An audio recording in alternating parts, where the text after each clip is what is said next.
Hello my sis army, कैसे हो आप सब। आई होप आप सब अच्छे होंगे। अगर आप सब अच्छे तो फटाफट से जाके कमेंट सेक्शन में एक थम्स अप प्रेस कर दो और वीडियो अच्छी लगती है तो वीडियो को लाइक कर देना, एक प्यारा सा कमेंट कर देना अपनी दीदू के लिए। So I am M S educator, your English educator and your living दीदू। Welcome to all of you in your channel brilliant classes. So guys, आज के इस वीडियो में हम पढ़ने वाले हैं क्लास 12 मैथ्स के चैप्टर नंबर 13 प्रोबेबिलिटी की एक्सरसाइज 13.1 का क्वेश्चन नंबर 10। इससे पहले वाली वीडियो के अंदर हमने क्वेश्चन नंबर 1 to 9 सॉल्व कर लिए थे। साथ के साथ हमने 13.1 के अंदर जितना भी इंट्रोडक्शन यूज होने वाला था वो पढ़ लिया था। अगर आपने इंट्रोडक्शन वाली वीडियो नहीं देखी तो उसे देख लेना, क्योंकि उसके बिना 13.1 के क्वेश्चन को सॉल्व करना थोड़ा सा जो है हार्ड पड़ सकता है तुम्हारे लिए।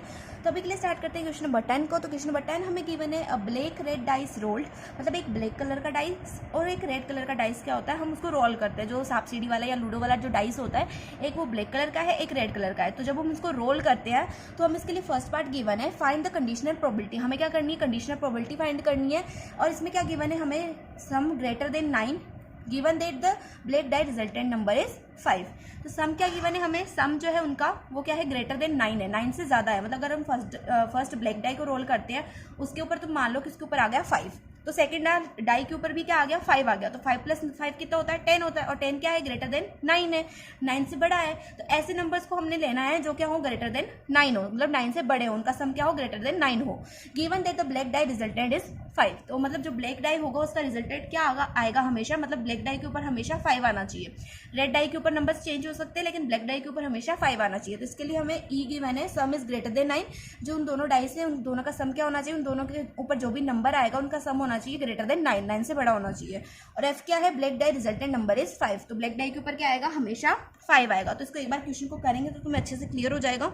तो देखो, पहले हम लिखेंगे ई उसने बोला सम इज ग्रेटर देन 9। तो तुम मान लो अगर फर्स्ट डाई के ऊपर आ गया 4, तो सेकंड डाई के ऊपर क्या आना चाहिए, सेकंड डाई के ऊपर 6 भी आ सकता है। 6 + 4 10 होता है, और 10 क्या है, 9 से बड़ा है, मतलब इन दोनों का सम क्या है, 9 से बड़ा है। अब ऐसे अगर हम ले लें, फर्स्ट डाई के ऊपर आ गया 5 और सेकंड डाई के ऊपर आ गया 6, तो 5 + 6 कितना होता है, 11 होता है। ऐसे ही 5 आ गया फर्स्ट डाई पे, सेकंड डाई पे आ गया 5, फिर फर्स्ट डाई पे 6 आ गया, सेकंड डाई पे आ गया 5, फिर फर्स्ट डाई पे 6 आया, सेकंड डाई पे भी 6 आ गया। तो 6 + 6 कितना होता है, 12 होता है। 12 तो 9 से बड़ा है। ई के लिए हमें क्या कंडीशन चाहिए थी, ई के लिए हमें चाहिए था कि जो हमारे पास नंबर आया, जो नंबर्स आए उनका सम क्या हो, ग्रेटर देन 9 हो, 9 से बड़ा हो। तो 6 + 4 भी 10 होता है, तो ये भी 9 से बड़ा है। अब अगर हम लिखे एफ, तो एफ के लिए हमें कंडीशन गिवन है black dye resultant number is 5। Black dye के ऊपर हमेशा 5 आना चाहिए, हमेशा ब्लैक डाई के ऊपर 5 आना चाहिए। तो मैं मान लूँ कि फर्स्ट वाला जो डाई है वो ब्लैक डाई है और सेकंड वाला जो डाई है वो रेड डाई है। तो फर्स्ट वाले डाई के ऊपर 5 आना चाहिए, तो यहाँ पे मैंने 5 लिख दिया। तो रेड डाई पर क्या आ सकता है, 1 भी आ सकता है। फर्स्ट वाले डाइस पर 5 आएगा, सेकंड वाले पर 2 भी आ सकता है। फर्स्ट वाले पे 5, सेकंड वाले पे 3, फर्स्ट वाले पे 5, सेकंड वाले पे 4, फर्स्ट डाई पे 5, सेकंड वाले पर 5, फर्स्ट डाई पर 5, सेकंड वाले पर 6। तो ये हो गई हमारे एफ की कंडीशंस। ठीक है, ई एंड एफ लिख लिया हमने। अब अगर हम निकालें ई इंटरसेक्शन एफ, तो ई इंटरसेक्शन एफ का मतलब होता है कि ई और एफ के अंदर क्या कॉमन है। तो ई और एफ में तुम देख लो क्या चीज़ कॉमन दिख रही है तुम्हें। एक तो कॉमन है हमारा 5,6 और एक है 5,5। तो ये आ जाएगा कॉमन में 5,5, 5,6। अब मुझे निकालनी कंडीशनल प्रोबेबिलिटी। तो कंडीशनल प्रोबेबिलिटी का मतलब होता है ई बाई एफ। तो ई बाई एफ निकालने के लिए मुझे क्या चाहिए, पहले तो चाहिए मुझे प्रोबेबिलिटी ऑफ एफ, है ना। तो प्रोबेबिलिटी ऑफ एफ कैसे निकालेंगे, एफ के अंदर कितने एलिमेंट्स हैं, 2 to 4 to 6 एलिमेंट्स है। अपॉन में सैंपल स्पेस में कितने एलिमेंट्स है। अब तुम बोलोगे दीदी सैंपल स्पेस के एलिमेंट्स कैसे निकालेंगे। तो देखो, हमें क्वेश्चन में क्या गिवन था, ब्लैक और रेड डाइस क्या हो रहा है, रोल हो रहा है, मतलब 2 डाइस को हम रोल कर रहे हैं। तो कितने डाइस रोल हो रहे हैं, 2 डाइस रोल हो रहे हैं। तो ये तो बन जाएगी पावर, है ना। अब मुझे ये बताओ डाइस की साइड्स कितनी होती है। डाइस की 6 साइड्स होती है ना, 1 2 3 4 5 6 साइड्स होती हैं। तो ये इसको हम लिख देंगे नीचे ऐसे। तो 6 की पावर 2 हो गई। तो 6 की पावर 2 मतलब 6 × 6, 6 × 6 होता है 36। तो इसका मतलब जो सैंपल स्पेस है वो क्या आ गया, 36 आ गया। तो यहाँ पे आ जाएगा 36। अब 6 से 6 कटेगा 1 टाइम, 6 से 36 कटेगा, सॉरी यहाँ पे 6 नहीं आएगा ना, यहाँ पे तो 2 आएगा, नहीं यहाँ पे 6 ही आएगा, मेरा दिमाग खराब हो रहा है। तो यहाँ पे आ जाएगा 6 6 जा 36, ये हो गया 1/6, है ना। तो प्रोबेबिलिटी ऑफ एफ आ गई हमारे पास में 1/6। अब अगर हम निकालें probability of E intersection F, तो probability of E intersection F के लिए देखेंगे इंटरसेक्शन एफ में कितने एलिमेंट्स है, 2 एलिमेंट्स है। तो यहाँ पे आ जाएगा 2 अपॉन में सैंपल स्पेस में कितने एलिमेंट्स है, तो सैंपल स्पेस में कितने हैं, 36 है। यहाँ पे आ जाएगा 36। 2 से अगर हम इसको कट करेंगे तो 1 टाइम कट होगा, और 2 से हम इसको कट करेंगे तो कितने टाइम कट होगा, 18 टाइम्स। यहाँ पर आ जाएगा 1/18। ठीक है, अब मुझे निकालनी है probability of E by F. तो probability of E by F का फॉर्मूला हो जाएगा probability of E intersection F upon में प्रोबेबिलिटी ऑफ एफ। तो probability of E intersection F आया हमारे पास में 1/18 और प्रोबेबिलिटी ऑफ एफ आ गया हमारे पास में 1/6। तो 6 से 18 कट होगा 3 टाइम्स, यहाँ पर आ जाएगा 1/3। तो probability of E by F आ गया हमारे पास 1/3। तो इसका क्वेश्चन नंबर 10 का फर्स्ट पार्ट हमने कंप्लीट कर लिया। अब हम इसका देखेंगे सेकंड पार्ट। तो देखो इसका बी पार्ट हमें गिवन है ई द सम इज 8। ई हमें गिवन है कि जो सम होगा दोनों डाइस का वो क्या होगा 8 होगा। ठीक है। एफ हमें गिवन है red die resultant number is less than 4। जो रेड डाई के ऊपर जितना जो भी नंबर आएगा वो क्या होगा 4 से छोटा होगा। ठीक है। तो पहले ई लिख लेते हैं। तो ई के लिए हमारे पास क्या क्या कंडीशंस हो सकती हैं। ई के लिए हो सकता है हमारे पास सम आना चाहिए 8 के इक्वल, द सम इज 8 है ना। तो ये मान लो कि फर्स्ट डाई के ऊपर आ गया 2, तो सेकंड डाई के ऊपर क्या आना चाहिए 6 आना चाहिए। तो 2 + 6 हो जाएगा 8। फर्स्ट डाई के ऊपर अगर आ गया 3 तो सेकंड डाई पे क्या आना चाहिए 5 आना चाहिए। फर्स्ट डाई पे आ गया अगर 4 तो सेकंड डाई पे भी क्या आएगा 4 आएगा। अगर फर्स्ट डाई पे 5 आ गया तो सेकंड डाई पे क्या आएगा 3 आएगा। 5 + 3 8 होता है। अगर फर्स्ट डाई पे 6 आ गया तो सेकंड डाई पे क्या आना चाहिए 2 आना चाहिए। तो ये कंडीशंस जो है हमारी हो सकती हैं ई के लिए, है ना। अगर तुम्हें कोई और कंडीशंस भी लगे कि हो सकती है तो तुम देख लेना, लेकिन कोई भी कंडीशन तुम्हें नहीं मिलेगी क्योंकि यही कंडीशंस अवेलेबल है जिसमें सम क्या होगा 8 के इक्वल होगा। देखो गाइस अब हम देखेंगे एफ के लिए। तो एफ की कंडीशन क्या थी कि जो रेड डाई है उसके ऊपर क्या आना चाहिए, जो भी नंबर आए वो 4 से छोटा होना चाहिए। ठीक है। तो पहले मैंने मान लिया, मैं फर्स्ट डाई को मान लूंगी कि वो क्या है एक रेड डाई है। ठीक है। तो फर्स्ट वाले डाई पर मतलब रेड डाई पर अगर 1 आता है तो सेकंड डाई पर भी 1 आ सकता है। फर्स्ट डाई पर अगर 1 आता है तो सेकंड डाई पर 2 आ सकता है। फर्स्ट डाई पर अगर 1 आता है तो सेकंड डाई पर 3 भी आ सकता है। फर्स्ट डाई पर अगर 1 आता है तो यहाँ पे 4 1 5 1 6। फर्स्ट वाला जो डाई है ये क्या है, ये रेड डाई है। रेड डाई इसके ऊपर आना चाहिए 4 से छोटा नंबर, बाकी के ऊपर कुछ भी आ सकता है, सेकंड डाई के ऊपर कुछ भी आ सकता है। ठीक है। अब हम देखेंगे कि अगर फर्स्ट डाई के ऊपर क्या आ जाए 2 आ जाए तो इसके ऊपर 1 आ सकता है। 2 भी हो सकता है, 2 3 भी हो सकता है, 2 4 भी हो सकता है, 2 5 भी हो सकता है और 2 6 भी हो सकता है। फिर 3 1 3 2 3 3 3 4 3 5 एंड 3 6। 4 नहीं आएगा क्योंकि हमें क्या चाहिए 4 से छोटा नंबर चाहिए। ठीक है। तो 4 नहीं आएगा क्योंकि फर्स्ट वाले को हमने क्या माना था रेड डाइस माना था। अब हम निकालें अगर ई इंटरसेक्शन एफ। तो ई इंटरसेक्शन एफ निकालें तो दोनों में सिमिलर थिंग्स क्या होंगी। ई इंटरसेक्शन एफ में हमारे पास जो नंबर्स आएंगे वो हो जाएंगे 2,6 एंड 3,5। तुम चाहे मैच करके देख लेना, यही नंबर्स है। ठीक है। अब अगर हम निकालें probability of E intersection F, तो probability of E intersection F के लिए हमें क्या चाहिए, प्रोबेबिलिटी ऑफ इंटरसेक्शन एफ के अंदर कितने एलिमेंट्स है, तो 2 एलिमेंट्स थे तो यहाँ पे 2 लिख देंगे। और सैम्पल स्पेस में कितने एलिमेंट्स थे, हमने ऊपर ही निकाला था 6⁻² करके, कितने थे 36 थे। तो यहाँ पर जो वैल्यू आ जाएगी वो आ जाएगी 1/18। जब इसको 2 से कट करेंगे तो हमारे पास आंसर आ जाएगा 1/18। अब अगर हम निकालें प्रोबेबिलिटी ऑफ एफ, तो एफ के अंदर टोटल कितने एलिमेंट्स है, एफ के अंदर अगर तुम गिनोगे तो एलिमेंट्स जो है वो है 18 अपॉन में टोटल एलिमेंट्स है 36 सैम्पल स्पेस के, है ना। तो अगर हम इसको कट करें 18 से कट होगा 1 टाइम और ये कट हो जाएगा 2 टाइम, यहाँ पर आ जाएगा 1/2। अब मुझे तो चाहिए probability of E by F. तो probability of E by F का फॉर्मूला क्या होता है, probability of E by F का फॉर्मूला होता है probability of E intersection F upon में प्रोबेबिलिटी ऑफ एफ। तो probability of E intersection F बताओ मेरे को जल्दी से क्या है। Probability of E intersection F ऊपर ही तो निकाला है दीदू 1/18 है, और प्रोबेबिलिटी ऑफ एफ है 1/2। 2 से 18 कट होगा 9 टाइम्स, तो हमारे पास जो आएगा probability of E by F वो क्या आ जाएगा, वो आ जाएगा 1/9, है ना। तो यहाँ पर हमारा ये जो क्वेश्चन था क्वेश्चन नंबर 10 ये कंप्लीट होता है। अब हम देखेंगे क्वेश्चन नंबर 11। तो देखो अब क्वेश्चन नंबर 11 हमें गिवन है a fair die is rolled, consider events E is equal to 135, F is equal to 23, G is equal to 2345। Find. First question हमें गिवन है P E by F and probability of F by E. तो हमें क्या given है कि एक fair die को जब हम रोल्ड करते हैं तो फर्स्ट इवेंट है ई जिसमें हमारे पास एलिमेंट्स है 135, सेकंड है एफ जिसमें एलिमेंट्स है 2 3 और थर्ड है जी जिसके अंदर एलिमेंट्स है 2 3 4 5। तो हमें फाइंड क्या करना है, हमें फाइंड करनी है probability of E by F and probability of F by E. तो probability of E by F का फॉर्मूला क्या होता है, probability of E by F का फॉर्मूला होता है probability of E intersection F upon में प्रोबेबिलिटी ऑफ एफ। तो पहले हम क्या निकालेंगे, probability of E intersection F निकालेंगे।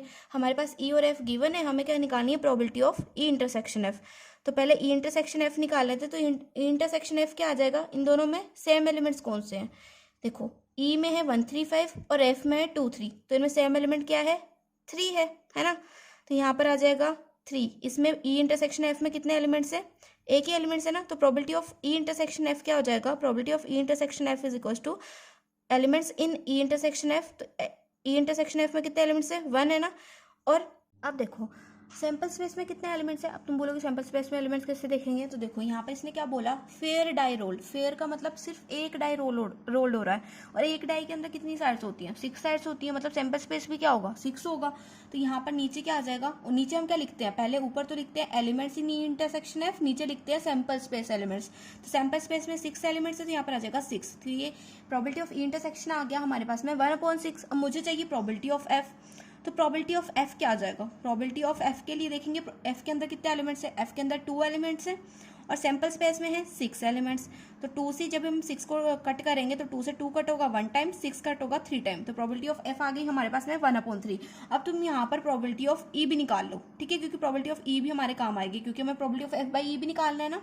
तो प्रोबेबिलिटी ऑफ ई के लिए ई के अंदर कितने एलिमेंट्स हैं, 3 एलिमेंट्स हैं, और सैंपल स्पेस में 6 एलिमेंट्स हैं, 3 से 6 कट होगा 2 टाइम्स, यहाँ पर आ जाएगी 1/2।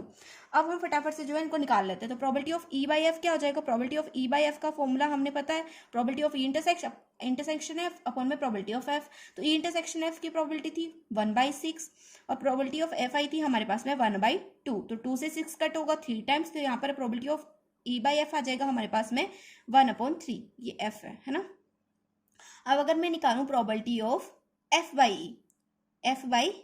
ई, तो probability of F by E क्या होता है, probability of E intersection F upon में प्रोबेबिलिटी ऑफ ई, अपॉन में probability of E, probability of F by E क्या होता है, probability of E intersection F upon में प्रोबेबिलिटी ऑफ ई, ठीक है। तो देखो probability of E intersection F तो हमारा क्या है 1/6 है, तो यहाँ पर 1/6 आ जाएगा।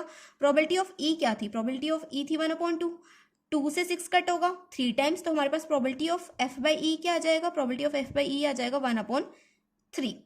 तो यहाँ पर हमारा 11 का फर्स्ट पार्ट कंप्लीट होता है। अब हम देखेंगे इसका सेकंड पार्ट। तो सेकंड पार्ट में हमें क्या निकालना है, सेकंड पार्ट में हमें निकालना है probability of E by G and probability of G by E, ठीक है। तो probability of E by G निकालने का फॉर्मूला क्या हो जाएगा, probability of E by G is equal to हो जाएगा probability of E intersection G upon में प्रोबेबिलिटी ऑफ जी। तो पहले तो हम निकालेंगे इंटरसेक्शन जी, तो ई इंटरसेक्शन जी क्या हो जाएगा, ई इंटरसेक्शन जी क्या आ जाएगा, देखो ई के अंदर क्या है 1 3 5 है, जी के अंदर है 2 3 4 5, तो दोनों में सेम एलिमेंट्स है 3 और 5, तो इंटरसेक्शन जी हो जाएगा 3 और 5। और probability of E intersection G क्या हो जाएगा, probability of E intersection G क्या हो जाएगा, number of elements in E intersection G, तो कितने एलिमेंट्स है ई इंटरसेक्शन जी के अंदर, 2 एलिमेंट्स है ना। और सैंपल स्पेस में कितने एलिमेंट्स थे, सैंपल स्पेस में तो वही 6 एलिमेंट्स थे, है ना। तो इसको जब हम कट करेंगे 2 से तो हो जाएगा 1/3, तो प्रोबेबिलिटी ऑफ ई इंटरसेक्शन जी आ गया मेरे पास में 1/3। अब मुझे चाहिए प्रोबेबिलिटी ऑफ ई, तो प्रोबेबिलिटी ऑफ ई के लिए हम क्या करेंगे, प्रोबेबिलिटी ऑफ ई क्या आ जाएगा, ई के अंदर कितने एलिमेंट्स हैं 3 एलिमेंट्स हैं, और टोटल एलिमेंट्स कितने थे, सैंपल स्पेस में 6 थे, 3 से बस 6 को कट करेंगे तो यहाँ पर आ जाएगा 1/2, प्रोबेबिलिटी ऑफ ई भी आ गया। अब तुम निकाल दो प्रोबेबिलिटी ऑफ जी, तो प्रोबेबिलिटी ऑफ जी भी निकाल देते हैं। प्रोबेबिलिटी ऑफ जी क्या है, जी के अंदर कितने एलिमेंट्स है 4 एलिमेंट्स है, और सैंपल स्पेस में कितने थे 6 थे, इसको अगर हम 2 से कट करेंगे तो यहाँ पर आ जाएगा 2/3, तो प्रोबेबिलिटी ऑफ जी भी आ गया हमारे पास। तो पहले निकाल देते हैं probability of E by G. Probability of E by G का फॉर्मूला है probability of E intersection G upon में प्रोबेबिलिटी ऑफ जी, तो ई इंटरसेक्शन जी क्या आ गया हमारे पास प्रोबेबिलिटी में 1/3 आ गया, 1/3 अपॉन में प्रोबेबिलिटी ऑफ जी आया हमारे पास में 2/3, तो 3 से 3 कैंसिल हो जाएगा, प्रोबेबिलिटी ऑफ ई बाई जी आ जाएगा हमारे पास में 1/2, ठीक है। अब अगर हम निकालें probability of G by E, तो प्रोबेबिलिटी ऑफ जी बाई ई का फॉर्मूला क्या होगा, प्रोबेबिलिटी ऑफ जी बाई ई का फॉर्मूला होगा प्रोबेबिलिटी ऑफ ई इंटरसेक्शन जी, और प्रोबेबिलिटी ऑफ जी की जगह पर आ जाएगा हमारे पास में प्रोबेबिलिटी ऑफ ई, ऊपर का पार्ट सेम रहेगा, नीचे आ जाएगा प्रोबेबिलिटी ऑफ ई। तो probability of E intersection G क्या है हमारे पास में 1/3 है ना, 1/3 अपॉन में प्रोबेबिलिटी ऑफ ई क्या है हमारे पास में 1/2 है, तो हमारे पास probability of G by E क्या आ जाएगा, प्रोबेबिलिटी ऑफ जी बाई ई आ जाएगा 2/3, ठीक है, यहाँ पर आ जाएगा 2/3। अब तुम बोलोगे दीदी 2/3 कैसा है, हमें तो समझ में नहीं आया। तो देखो ऊपर था 1/3, इसको अगर हम मल्टीप्लाई में लिखे तो 2 ऊपर चल जाएगा, यहाँ पर आ जाएगा 2, यहाँ पर आ जाएगा 1, तो 2 × 1 हो जाएगा 2, 3 × 1 हो जाएगा 3, तो ये आ गया ना 2/3। तो हमारा क्वेश्चन नंबर 2 भी कंप्लीट होता है। अब हम देखेंगे इसका थर्ड पार्ट। तो क्वेश्चन नंबर 3 हमें गिवन है probability of E union F upon में G and probability of E intersection F upon में जी। अब क्वेश्चन देख के डरना मत बिल्कुल भी, ठीक है। पहले हमें निकाल लेंगे probability of E union F और फिर probability of E intersection F निकाल लेंगे, ठीक है। उसके बाद में क्या करना है, बस जैसे हम प्रोबेबिलिटी ऑफ ई बाई जी किया था उस वैसे ही इसको सॉल्व कर लेंगे। तो देखो ई यूनियन एफ क्या आ जाएगा, ई यूनियन एफ। ई यूनियन एफ का मतलब ई और एफ के अंदर जितने भी एलिमेंट्स हैं उन सबको लिख दो। ई यूनियन एफ के अंदर आ जाएगा 1 2 3 5। एक चीज ध्यान रखनी है, अगर कोई नंबर 2 टाइम आ रहा है, जैसे यहाँ पे 3 2 टाइम आ रहा है ना, तो इसको 2 टाइम नहीं लिखना कि 2 टाइम लिख दोगे तुम, इसको एक ही टाइम लिखना है, ठीक है, एक बार ही लिखना है। तो ई यूनियन एफ आ गया हमारे पास में 1 2 3 5। तो अब देखो, अब मैं पहले एक बार ना तुम्हें फॉर्मूला लिख देती हूँ। तो probability of E union F upon G का फॉर्मूला क्या होगा, यहाँ पे लिख लेते हैं, probability of E union F upon में जी, ठीक है। इसका फॉर्मूला हो जाएगा probability of E union F intersection G upon में प्रोबेबिलिटी ऑफ जी। ये हो जाएगा इसका फॉर्मूला, ठीक है। इस पूरी टर्म को तुम पढ़ो कि ये क्या है, ई है, और ये नीचे क्या है, जी है। तो प्रोबेबिलिटी ऑफ ई अपॉन जी क्या होता है, ई यूनियन ई इंटरसेक्शन जी अपॉन में प्रोबेबिलिटी ऑफ जी, यही होता है ना। तो यहाँ पर हमने ई लिख दिया, इंटरसेक्शन कर दिया जी के साथ में, और नीचे लिख दिया प्रोबेबिलिटी ऑफ जी, ठीक है। यहाँ तक समझ में आ गया। अब मुझे क्या निकालनी है, मुझे निकालनी है ई यूनियन एफ इंटरसेक्शन जी। तो ई यूनियन एफ हमारे पास ये है, जी ये है, इन दोनों में हम देखेंगे कि इंटरसेक्शन क्या आ रहा है, मतलब इन दोनों में सेम एलिमेंट्स क्या आ रहे हैं। तो सेम एलिमेंट्स क्या आ रहे हैं इन दोनों में सेम क्या है, 4 को छोड़ करके, 4 एंड 1 को छोड़ करके बाकी सब सेम है। तो यहाँ पर आ जाएगा 2 3 5, 2 3 5 आ गया, ठीक है।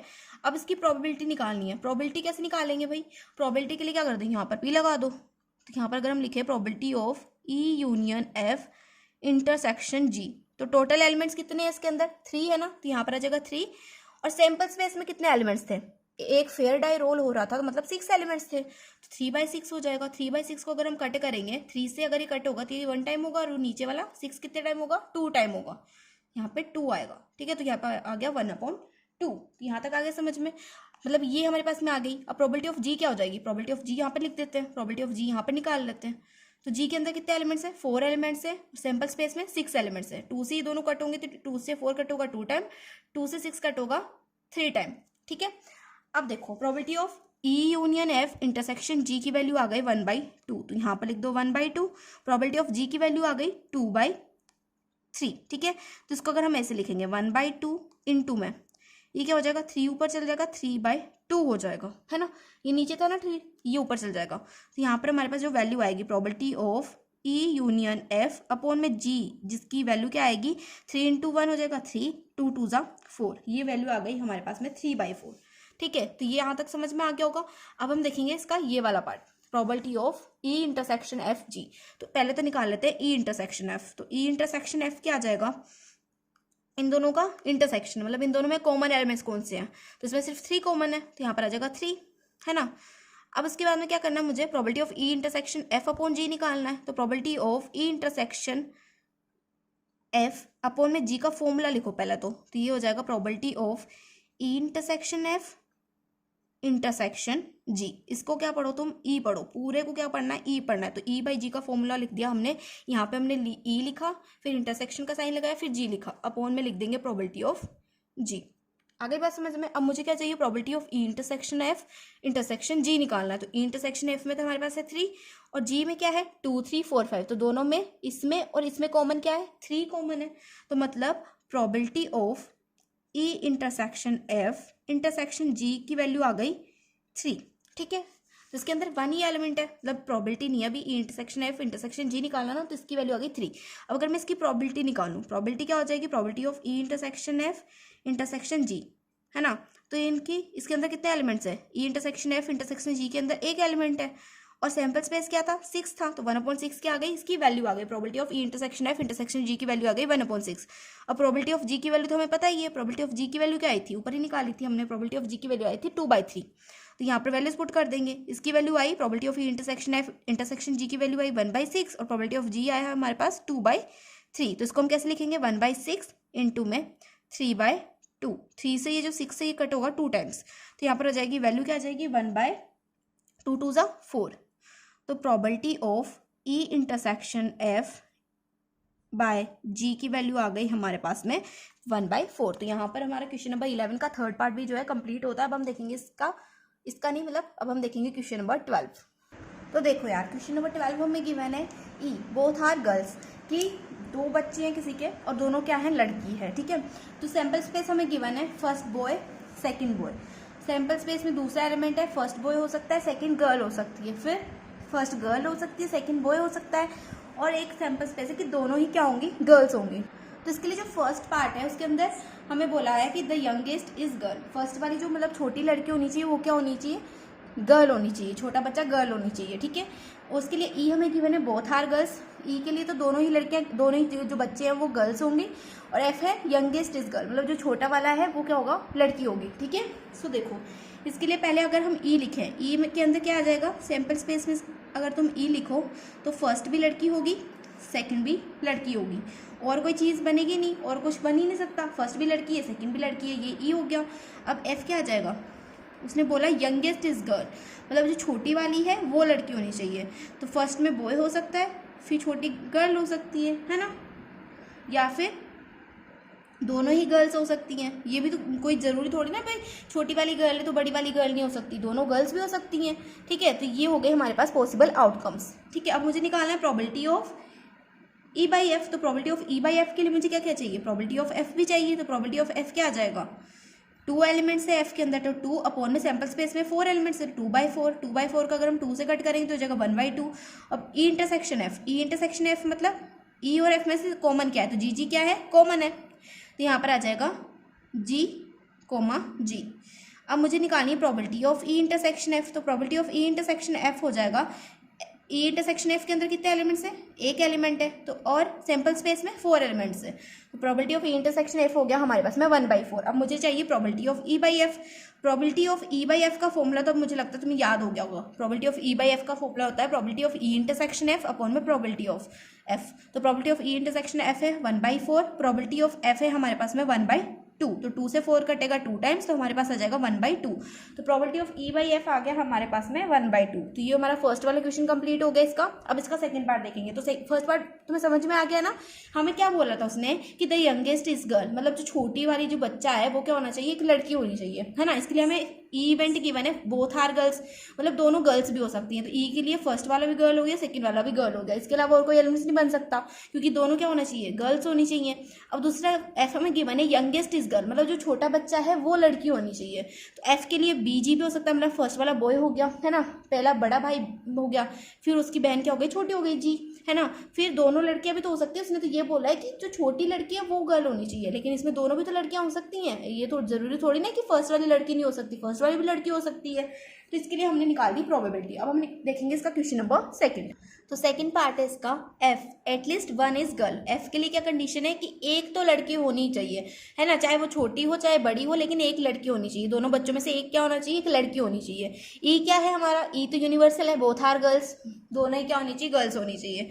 तो एफ के लिए हो जाएगा हमारे पास में बी कोमा जी, मतलब फर्स्ट बॉय हो गया, सेकंड गर्ल हो गई, एक गर्ल चाहिए ना हमें, तो फर्स्ट बॉय सेकंड गर्ल हो गई, या फिर फर्स्ट गर्ल हो जाए सेकंड बॉय हो जाए।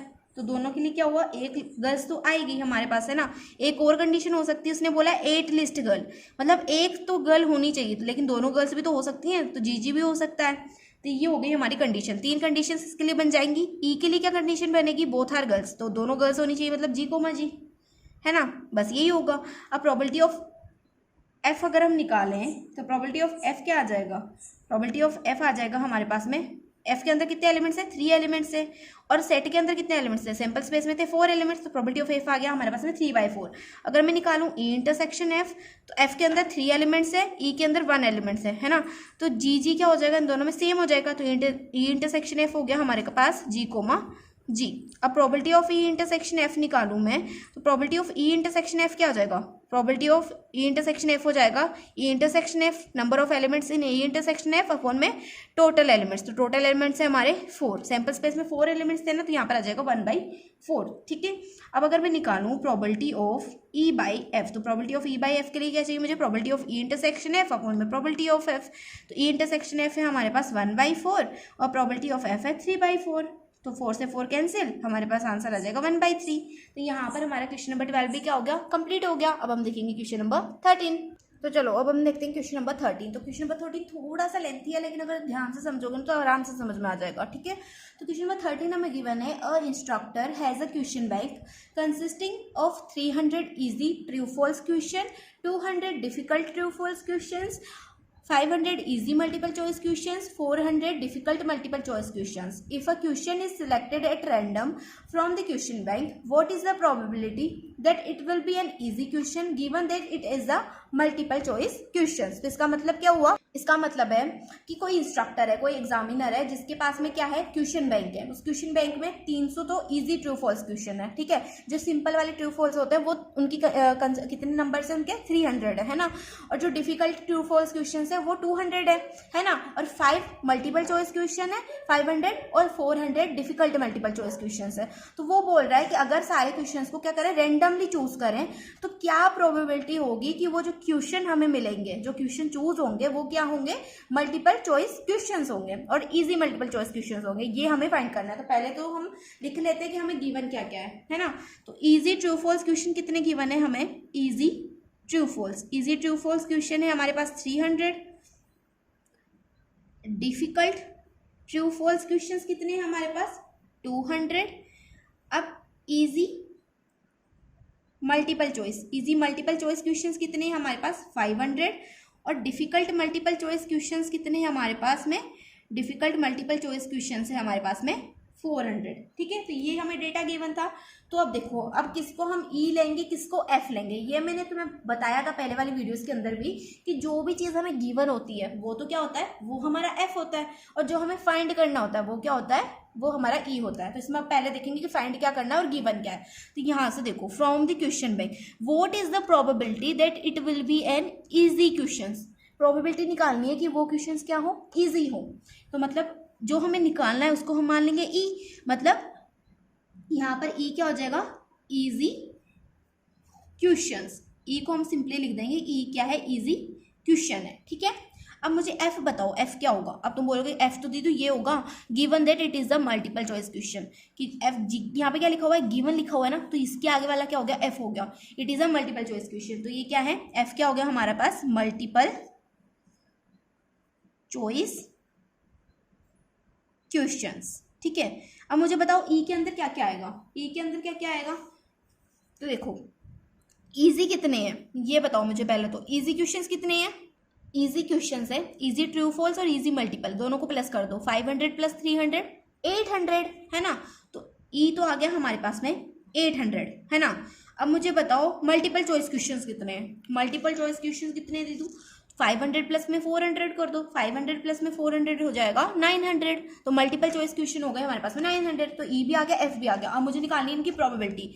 तो probability of E, probability of E के लिए पहले क्या लिखेंगे, ई के अंदर कितने नंबर्स हैं, तो नंबर ऑफ ई हो जाएगा 800, और सैंपल स्पेस में कितने हैं, सैंपल स्पेस में चारों का प्लस कर दो, 300 प्लस 200 हो जाएगा 500, 500 प्लस 500 1000, 1000 प्लस में 400 1400, नीचे आ जाएगा 1400। तो ये दोनों जीरो से दोनों जीरो कैंसिल, 8/14 हो गया। 8/14 को जब हम कैंसिल करेंगे ये आ जाएगा हमारे पास में। अगर तुम कैंसिल ना करो, इसको ऐसे ही रहने दो, इसको ऐसे ही रहने दो अभी के लिए, क्योंकि इसकी तो जरूरत भी नहीं है ना। अब हम निकालेंगे प्रोबेबिलिटी, इसको कैंसिल करना रहने दो, ऐसे ही रहने दो। हमें तो प्रोबेबिलिटी ऑफ एफ और probability of E intersection F चाहिए ना फॉर्मूला के लिए। तो प्रोबेबिलिटी ऑफ एफ क्या आ जाएगा 900, अपोन में टोटल कितना था 1400, यहाँ पर आ गया 1400। इसको भी ऐसे रहने दो क्योंकि ये कट हो जाएगा बाद में जाके। अब अगर हम निकाले ई इंटरसेक्शन एफ, ई इंटरसेक्शन एफ क्या आ जाएगा 800 और 900। तो ई के लिए क्या क्या लिया था हमने, ई के लिए हमने लिया था 300 इजी मल्टीपल चॉइस क्वेश्चन और 300 ट्रू फॉल्स है ना, और एफ के अंदर था मल्टीपल चॉइस क्वेश्चन, तो 500 एंड 400। अब इसमें जो है कॉमन चीज़ क्या दिख रही है तुम्हें, कॉमन क्या आ रहा है, देखो ई के लिए हमने लिया था इजी क्वेश्चन, तो इजी क्वेश्चन में ये दोनों आ रहे थे है ना, और मल्टीपल चॉइस क्वेश्चंस में एफ के लिए ये दोनों आ रहे थे। अब इन दोनों में से और इन दोनों में से कॉमन क्या आ रहा है, 500 आ रहा है ना, ये इसमें भी आ रहा है और इसमें भी आ रहा है, तो 500 क्या हो जाएगा हमारा कॉमन हो जाएगा। अब हम निकालें अगर probability of E intersection F, तो probability of E intersection F हो जाएगा 500 और सैंपल स्पेस क्या है 1400, ठीक है। अब देखो, अब हम क्या करेंगे, यहाँ पे देखो probability of E by F का फॉर्मूला लगाएंगे। तो probability of E by F का फॉर्मूला होता है probability of E intersection F upon में प्रोबेबिलिटी ऑफ एफ।